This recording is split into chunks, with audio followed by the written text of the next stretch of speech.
Alright guys, we're going to go ahead and just get into this video mid-drive here. The Porsche 911 GT3 Touring with a manual transmission is the best experience I have ever had.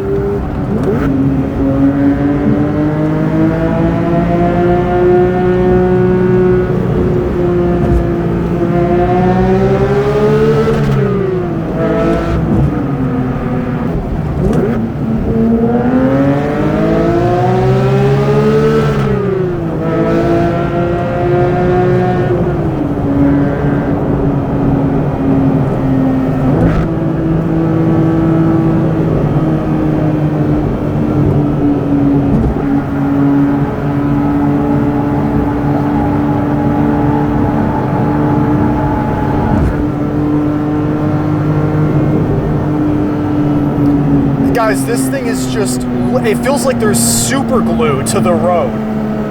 In no other car have I felt so confident doing that, and I really feel like despite us taking it at that speed, it still we could have added another 40, 50 miles an hour to that and probably wouldn't have lost any traction.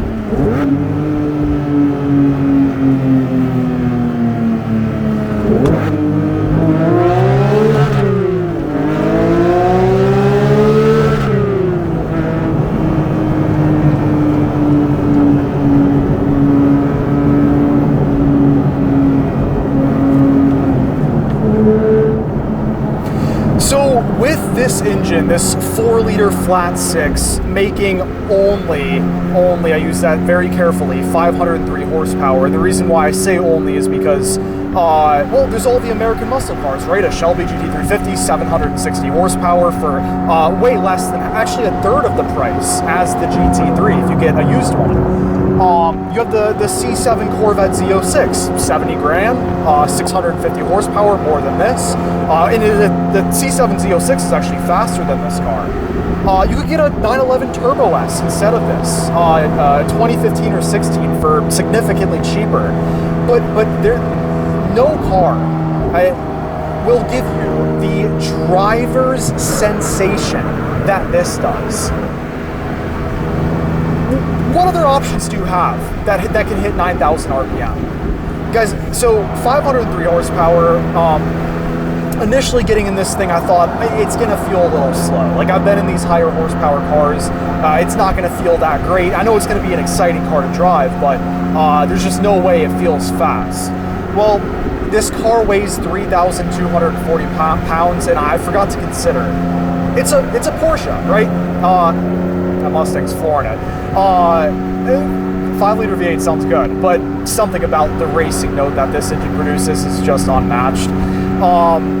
As I was saying though, I forgot this is a German car. Any Porsche, any BMW, they lie about their horsepower numbers, guys. I'd love to see the 911 GT3 on a dyno to see how much horsepower it's actually putting to the ground. But despite this being nowhere near the highest horsepower car I've driven, this feels like one of the fastest cars I have ever driven. And again, I've driven much higher horsepower cars. I love when a car is able to just absolutely exceed expectations. And believe me, my expectations were pretty high hopping in this car.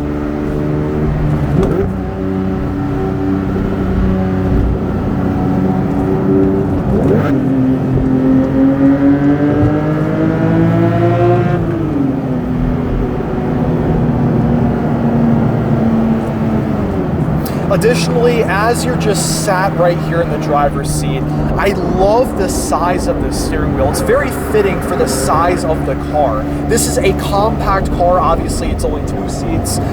You feel pretty compact in here. You got a lot of room in your lane. The best way I can describe this thing is it feels like you are just in the most luxurious and well-engineered go-kart ever.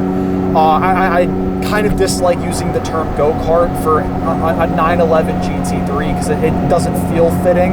But seriously, the sensation you get driving this car is go-kart-like. Just again, it's a $300,000 go-kart.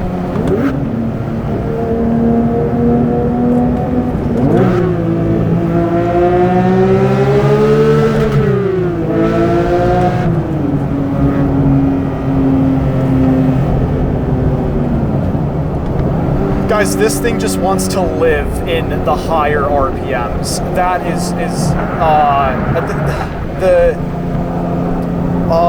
drone sound that this engine makes above around 5,000, and then as you can just keep climbing, and it's like, do I shift yet? Do I shift yet? Do I shift yet? Nope, you still got 3,000 more RPM to go. And then the feeling of downshifting, like here, let's go to fourth. Like we can climb, and we can do a downshift at 5,000 RPM. Oh my gosh, and there is still so much more to wring out in throughout the revs here.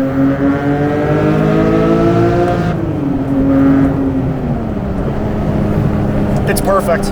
Everything about this is literally just perfect. The perfect amount of speed, the perfect sharpness in steering, the perfect amount of comfort. I mean, this is the Touring, and so it is supposed to be more of a grand tourer over the regular GT3. Although regular GT3, I mean, this and that, there's not really many different components other than a more rounded out rear end since it deleted that big spoiler.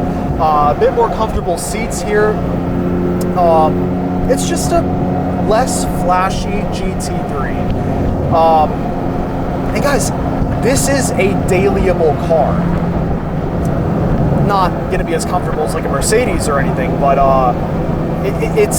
you enjoy the roughness of this thing because, again, you're sitting in a GT3. You have the manual transmission. You have 9,000 RPM. And so every bump I go over, even when I'm not really trying to go too crazy in this thing, boom, bump, I'm like, oh, like Porsche. It's just, you just, I don't know how to describe it. It's like, it feels like just a $300,000 suspension almost. And I'm just like, I just enjoy it. I enjoy every bump in this thing.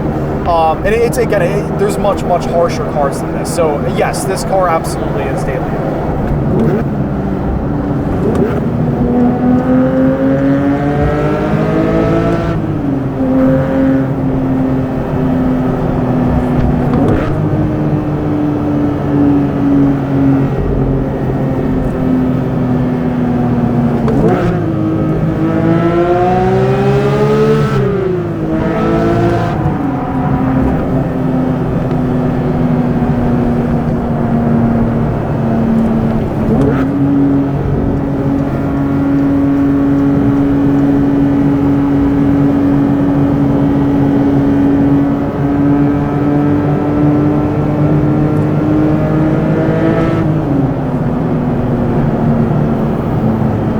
And then this took a while for me to get used to, but the rawness of these brakes, guys, I've never felt a brake pedal that needs to be pushed in so hard and is so firm to really begin getting good braking performance.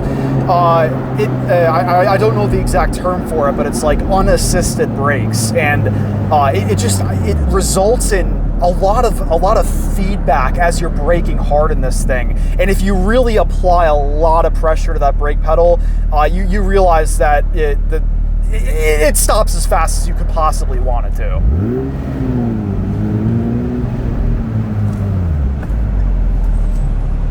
And then while we're waiting to get out of this traffic here, I do want to mention that this interior, guys, it is just, it's not the flashiest I've ever seen, but it is the most, like, essentials I have ever seen. Well-crafted, high-quality essentials. Infotainment screen, very responsive, easy to use, and it's got all the essentials.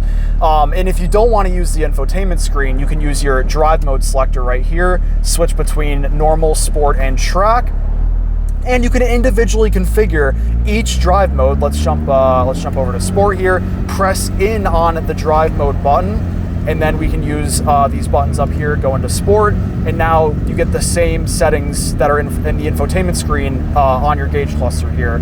And everything that you need is adjustable. Auto start stop, where you come to a stop and the engine turns off, I think is a little weird in a GT3. Mind you, this is the Touring, so I guess kind of makes sense, because you'd be using this as a, more of a daily driver, I suppose. It's got an active exhaust, and if you're in sport or track, if that's, you know, the customized setting, you have that to be turned on in sport or track, switch it over, hear those exhaust valves open, and listen to all 9,000 horses RPMs absolutely scream, not 9,000 horsepower. It does have auto rev match, which is what the auto blip is. You can adjust the rear spoiler up and down, which is nice because if you want a more classy blending in type of look, you put the rear spoiler down. But if you kind of miss what a regular GT3 would look like, just put that rear spoiler up and it looks absolutely amazing. Adjustable chassis as well, and then you have an option to change the view inside of the infotainment screen here. So we just moved it over to track. Let's select track view. Let's go back here. Will it do it? It will. So it's going to give us our oil pressure and oil temp, our fuel, and our tire pressure as well. Which is all you need, especially when you're tracking this car.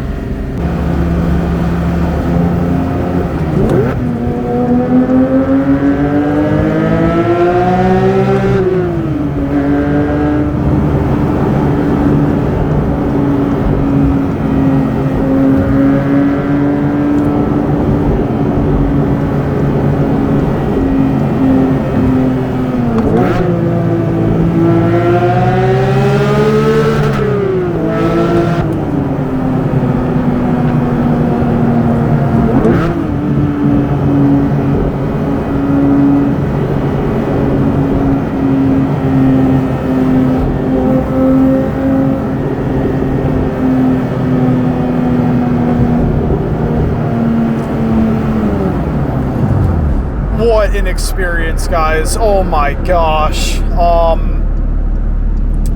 This is one of the first cars I'm actually like really going to miss. I always look forward to driving the next car and getting the next experience, but the 911 GT3 Touring manual transmission has set the bar so high that I don't think anything is ever going to top this from here on out. I thought that about the Lamborghini Huracan, which is a phenomenal car. That's probably second place for me so far, but the 911 GT3 is definitely placed in number one, and we'll see if that ever changes. Thank you guys for watching this video. Obviously, lots of videos I'm gonna make on this car. Probably have already uploaded multiple already, but appreciate y'all, and I'll see you very, very soon in the next one. Peace out.